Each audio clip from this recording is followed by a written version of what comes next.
Alright guys, so in this video we're going to be covering how to create that background that you see fading in and out with all the different icons. Each icon is fading at its own interval and not necessarily at the same time, but we're just going to be covering the background and not the rest of the components. Okay, so let's go ahead and get started. So the first thing I'm going to do is I'm going to actually resume the simulator just to make sure it's ready to go when we're ready for it. And then I'm going to put a V stack and an H stack. Okay, and then I'm going to come up here and I'm going to put a state variable that says, or sorry, just regular variable, and it's going to say items per row is going to be equal to 6. Okay, and I'm going to say for each, and then inside of that, I'm going to say for each 0 dot dot, let's just say 5 for now, less than 5. We don't need to reference anything in the closure. And then in the H stack, we're going to do the exact same thing. Okay, and I'm going to re-indent everything. I'm going to go here and just put a text that says A.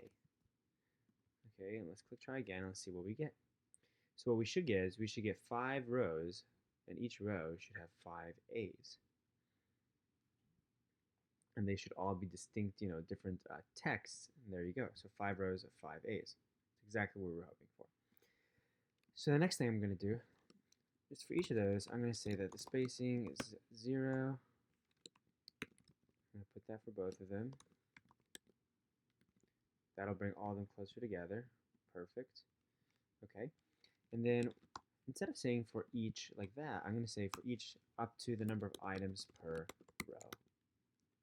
So now there'll be 6 because I said 6. The items per row is equal to 6.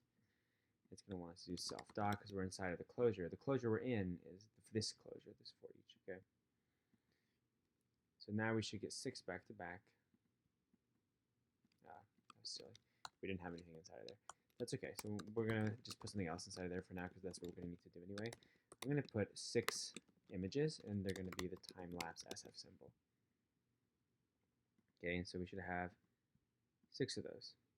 Okay, kind of overlapping, less than optimal, but that's okay because what we're about to do now is we're going to come here and say that the frame, it's going to have a width of UI screen dot main dot bounds dot width divided by items per row. This is going to be self dot items per row because we're in the closure.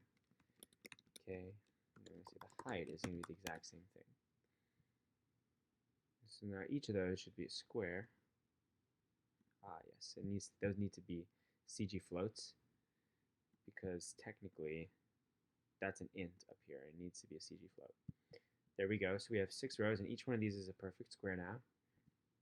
Okay, and what I'm going to do is I'm going to say for each, instead of saying up to 5, so instead of saying 5 rows, what I'm going to do is a little bit different.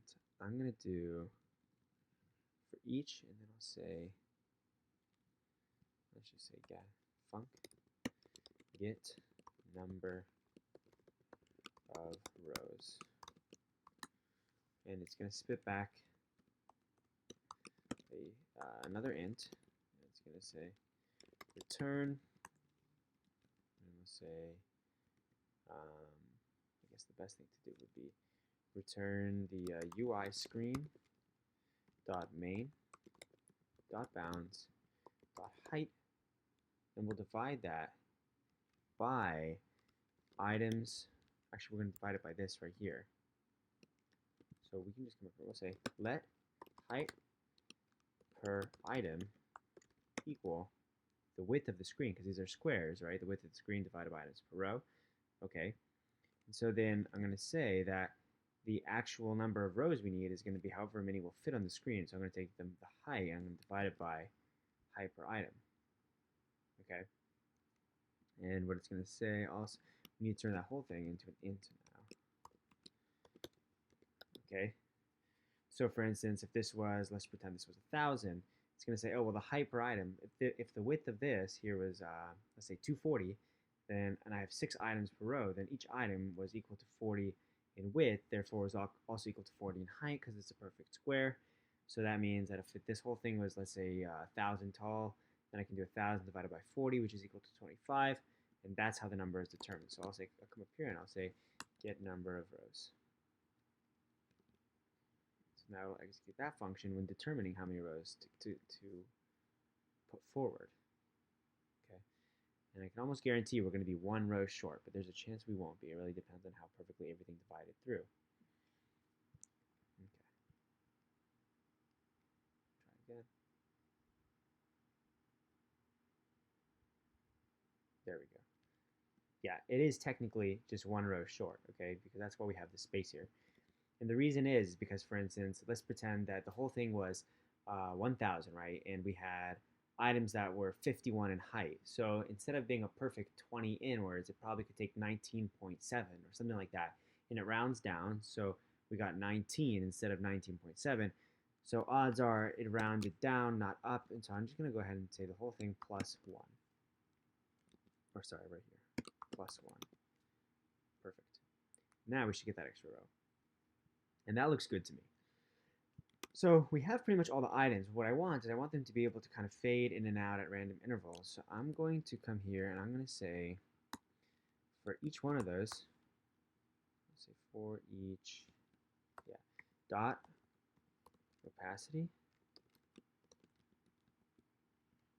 Okay, and then we're going to make them kind of animate like in and out, in and out. Now is we need to actually create a state variable here, state var, and we'll call it is animating, and it'll be equal to false. Okay, and what we're inside of this opacity attribute, what we're going to do, or modifier, is we're going to make a ternary operator that says is animating. So in case you don't know what a ternary operator is, it's checking if something is true or false. It can be a comparative statement or it can just be a Boolean. So is animating, and a question mark meaning is it true, is it false? And so the first half is it true? And if it is true, then we'll say it's 1. And if it's false, we'll say it's equal to 0. Okay, and on this v stack right here, we'll say onAppear, we want to set is animating self dot is equal to true. So if I were to run this preview right here, it's literally going to look, got itself right here, it's just going to look like everything is present because it was false and now it's true and now it's just there. Okay, so what I need to do is I need to create an animation now. So animation, and then inside of the animation we'll put animation dot linear, and here's where it gets fun. To make things seem random, we'll say linear duration will be equal to double dot random, and we'll say enclosed range, we'll say anywhere from 1.3 to 2.0 seconds, or I could just say 1 to 2. It's pretty much the same thing.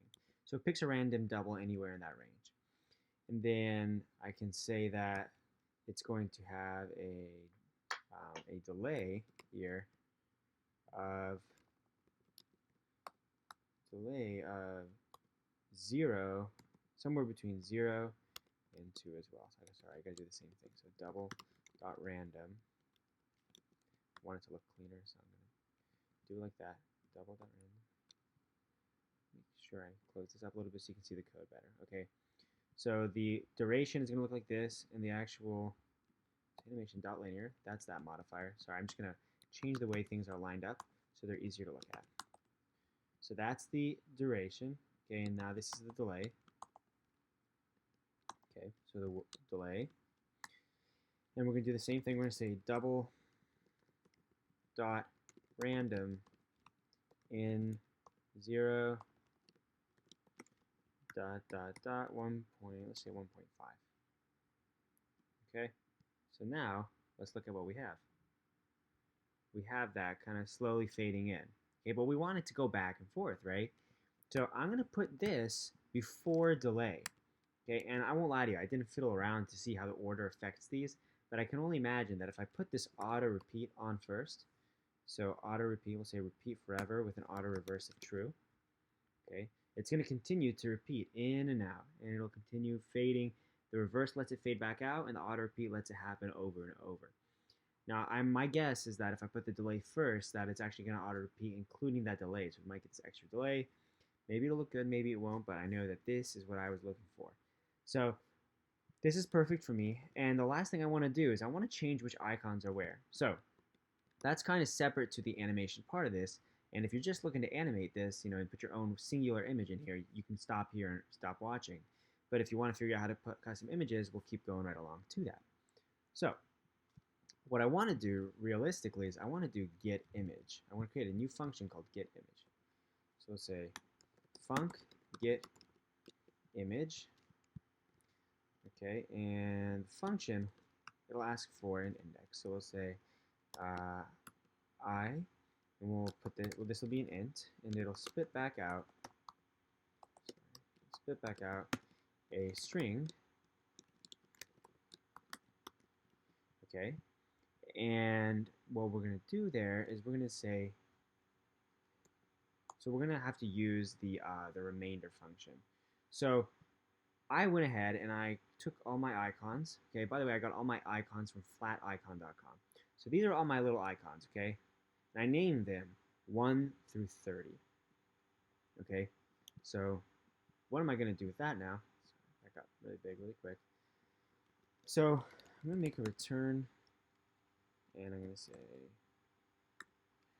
what I want to know is how many items do I have? So I have, let's say, let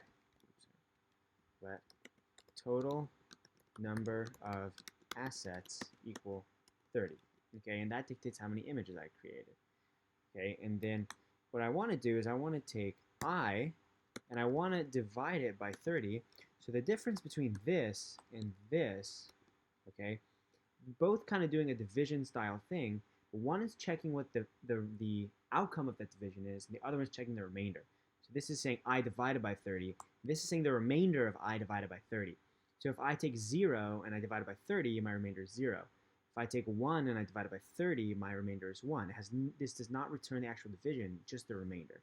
So what I want to return actually is I just want to return this right there. So I want to return I divided by 30, and that right there, what we'll do is we'll say string that is equal to I divided by 30. Okay, just to make sure we got the right thing, I'm just going to do print I divided by 30. Okay, and so what image am I looking for here? I'm just going to say the image I want is going to be equal to get image. Okay, and what integer is going to be fed into it? Well, remember when I ignored these right here, these closure, the ability to use to access wherever we are inside that closure. Well, I'm going to make this one say I in, I. This one's going to say J in. And then I want to feed it pretty much where I am throughout this entire thing. So I need to do self dot. And so what I'm going to do is I'm going to say, first I'll say the index, just so we don't get too confused, I'm going to say, I'm going to call this index location or asset, we'll just say index location. Index location, okay? And I'm going to make that index location up here because that's the parameter. And so where are we at? What are we looking for? We are going to be looking for I times the items per row, okay, plus J. And that should tell us exactly which image we're trying to grab. Okay, and that's going to need to say self dot. This is going to need, sorry, I need to change that one back to index location. I was going to keep it as I, but I figured that the I from here would get confusing with the I in the parameter. So if I save it now and I resume it, I should get all the unique images. Granted that line 41 here works correctly.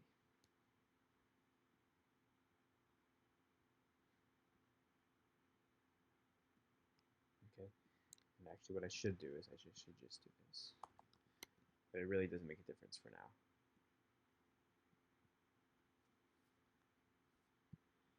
Okay, so I do know for a fact that it worked, and this looks really crazy, but what we're looking at is the fact that these are not all scaled. So that's okay though. What I'm going to do is, we have all the images there. The images are black. So I'll just say dot resizable. Okay, let's say dot scale to fit. Perfect. That's literally perfect. So the next thing I want to do probably just put some padding on them.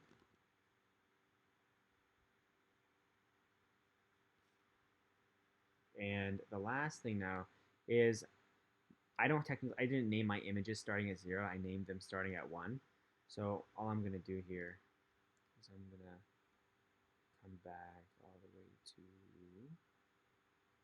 asset library. And I'm going to change this here to be, I'm going to change my 30th one to be 0. Okay, so now when I resume it, the naming of your files is crucial for this idea. But now when I resume it, it should look exactly the way I was hoping it would. And then I'll hit play so we can actually preview it together. But what we should see is each of the individual icons kind of fading in and out. And that'll give me the background that I was hoping for my login screen. So this is what I'm going to use for my login screen, actually. So it's pretty exciting. We'll see how that turns out.